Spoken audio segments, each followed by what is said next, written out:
Gizele Aryan വിഷയം അനുമോൾ പറഞ്ഞത് വളരെ ശരിയാണ്. ലൈവിൽ കാണിക്കാത്ത പല കാര്യങ്ങളും ബിഗ് ബോസിൽ നടക്കുന്നുണ്ടെന്ന് Praveen. Big boss Malayalam season 7 Anumol പൊട്ടിച്ചൊരു ബോംബായിരുന്നു ജിസേലും ആര്യനും പുതപ്പിനിടയിൽ വെച്ച് ഉമ്മ വയ്ക്കുന്നത് കണ്ടു എന്നത്. ഇത് ബിഗ് ബോസിനുള്ളിൽ വലിയ കോലാഹലമാണ് ഉണ്ടാക്കിയത്. സുഹൃത്തുക്കളായ ഷൈറ്റയും ആദലയും നൂറയും അടക്കം അനുമോളെ തള്ളിപ്പറഞ്ഞു. ഇതുമാത്രമല്ല, വീക്കെൻഡ് എപ്പിസോഡിൽ മോഹൻലാൽ വന്ന് അനുമോളെ പറപ്പിക്കുകയും ചെയ്തു. ഇത് സോഷ്യൽ മീഡിയയിലും അനുമോൾക്ക് ട്രോളുകളും വിമർശനങ്ങളും ഉണ്ടാക്കി. ജിസേലും ആര്യനും തമ്മിലുള്ള അടുപ്പത്തെക്കുറിച്ച് ബിഗ് ബോസിൽ നിന്നും പുറത്തായ പ്രവീൺ പറഞ്ഞ കാര്യങ്ങളാണ് ഇപ്പോൾ ചർച്ചയായിരിക്കുകയാണ്. അനുമോൾ പറഞ്ഞതിൽ കാര്യമുണ്ടെന്നാണ് പ്രവീണിൻ്റെ പുതിയ വെളിപ്പെടുത്തൽ.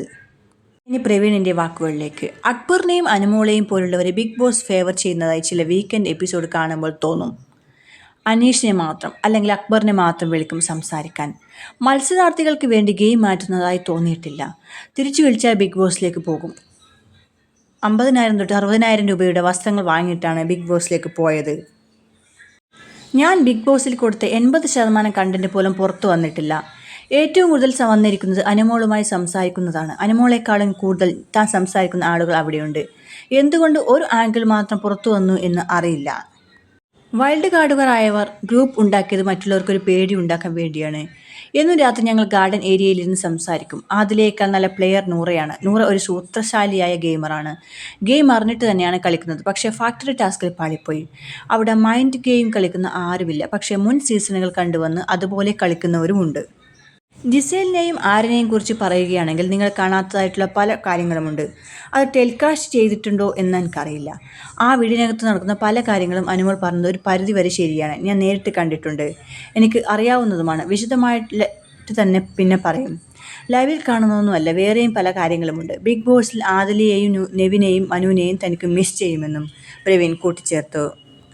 ഒനീലിൻ്റെയും ശരത്തിൻ്റെയും ഒക്കെ പ്രശ്നം വന്നതാകും മസ്താനി പുറത്താകാനുള്ള കാരണം. ഒനീലിൻ്റെ പ്രശ്നത്തിൽ മസ്താനിയെ കുറ്റം പറയാൻ പറ്റില്ല. ഒരു സ്ത്രീക്ക് അങ്ങനെ തോന്നിയേക്കാം. അത് വിഷയമാക്കാൻ മസ്താനിക്ക് താല്പര്യം ഉണ്ടായിരുന്നില്ല. എന്നോട് കാല് പിടിച്ച് പറഞ്ഞതാണ് ഒനീലിനോട് ചോദിക്കുന്നത് അവൾ സ്വകാര്യമായി ചോദിച്ചോളാമെന്ന്. അത് ഗെയിമാക്കിയത് ലക്ഷ്മിയാണ്. ലക്ഷ്മിയായിരുന്നു പുറത്ത് പോകേണ്ടിയിരുന്നത്. എനിക്ക് മനസ്സിലാകുന്നില്ല പ്രേക്ഷകർ എന്താണ് കാണുന്നത് എന്ന്. അതുപോലെ തന്നെ ആദില നൂറ വിഷയത്തിൽ മസ്താനിയുടെ നിലപാട് തെറ്റാണ്. ഹോമോഫോബിയ പ്രചരിപ്പിക്കാൻ പാടില്ല. ലാലേട്ടൻ വരെ പറഞ്ഞു, നിങ്ങൾ എന്താണ് പറഞ്ഞത്, ഞാൻ അവരെൻ്റെ വീട്ടിൽ കയറ്റുമെന്ന്.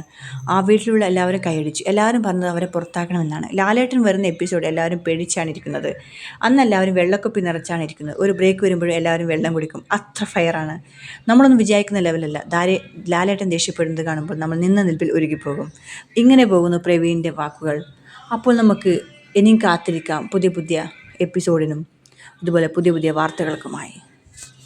അപ്പോൾ കൂടുതൽ വാർത്തകൾ അറിയാൻ വേണ്ടി ചാനൽ സബ്സ്ക്രൈബ് ചെയ്യുക. കണ്ടതും കേട്ടതും by Rachi, Chandra Rachi. Thank U.